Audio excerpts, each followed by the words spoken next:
O presidente do STF, e surgiu ontem também isso, Dias Toffoli sugeriu aos presidentes do Senado e da Câmara uma alteração no Código Penal a fim de evitar a prescrição de crimes quando houver recurso para os tribunais superiores. O objetivo da proposta, enviada ao Congresso nesta segunda-feira, é interromper o prazo de prescrição após condenação em segundo grau, enquanto ainda tramitam recursos no STJ e no STF. Assim, esse prazo seria suspenso na segunda instância, ou seja, pararia de contar. Vamos lá, quero ouvir o Caio agora já nessa reta final de programa. O que você acha dessa proposta que aparece no momento em que o STF está perto aí de retomar o julgamento da constitucionalidade da segunda instância, da prisão após condenação em segunda instância? Essa proposta ela é ridícula, né?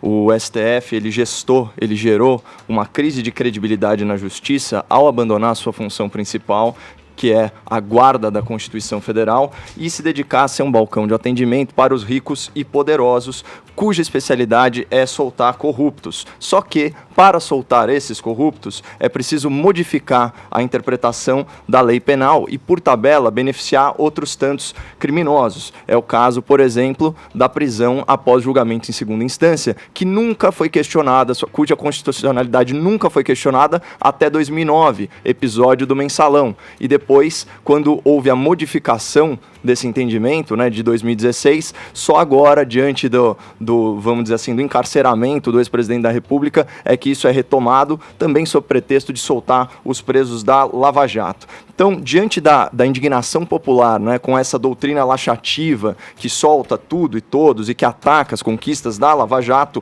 o STF faz o quê? Ele propõe medidas paliativas para amenizar o escândalo que é você ter uma pátria que fomenta a impunidade. E, geralmente, essa iniciativa, essa contemporização, parte do presidente do tribunal, no caso, o senhor Dias Toffoli. Vou dar 3 exemplos aqui para o ouvinte da PAN, para ele entender o cenário macro disso. Então, no caso da anulação de sentenças, né, em razão da ordem de alegações finais, o Dias Toffoli vai propor que isso é só para quem arguiu isso na primeira instância. No caso da proibição da prisão após julgamento em segunda instância, ele fala o seguinte: não, tudo bem, pode prender, mas só depois do exame pelo STJ, portanto, pelo Tribunal Recursal. E agora, finalmente, ele propõe, né, diretamente às casas legislativas a interrupção da prescrição após a sentença condenatória em segunda instância. E o que é a prescrição? A prescrição é a extinção da pretensão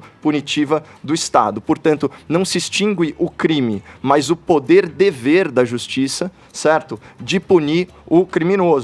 Então, o que acontece? Quando o criminoso fica apelando e entrando com recursos, muitas vezes ele estoura o prazo prescricional e, na hora do julgamento, ele sequer pode ser punido. Aliás, foi o que aconteceu no julgamento que deu ensejo à mudança de percepção sobre a prisão após julgamento em segunda instância. Era um camarada que tinha dado vários tiros em outro, acabou não indo para a cadeia, porque o julgamento se arrastou por tanto tempo que o crime prescreveu. Agora, existe sim uma justificativa moral para prescrição, que é o quê? Não eternizar conflitos, não eternizar os conflitos sociais. É aquela ideia de que o tempo tudo cura, aquela ideia de que o tempo arrefece os ânimos. Agora, tem crimes que são tão graves, mas tão graves, que não prescrevem. Por exemplo, racismo não prescreve.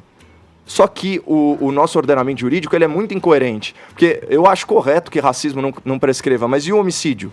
O homicídio prescreve em 20 anos. Por que o senhor Dias Toffoli não encaminhou um pedido para o senhor Rodrigo Maia e para o senhor Davi Alcolumbre para tornar a corrupção um crime imprescritível? Corrupção mata.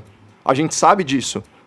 Para mim, corrupção e racismo são crimes ali par e par, né, de gravidade, concordam? Enfim, e aí tem uma ironia gigantesca, porque é justamente na segunda turma, né, que era integrada pelo Dias Toffoli e pelo Gilmar Mendes e pelo Ricardo Lewandowski, justamente que tinha o hábito de se posicionar contrária à interrupção do prazo prescricional. Isso é um precedente da primeira turma. Então, assim, é uma grande incoerência. Mais uma vez, o STF tentando atenuar as próprias crises que ele mesmo gera. E vamos ver se o Rodrigo Maia, que está até agora sentado em cima do pacote anticrime do juiz Sérgio Moro, vamos ver a celeridade seriedade com que ele vai tocar as recomendações aí da alta cúpula do judiciário brasileiro.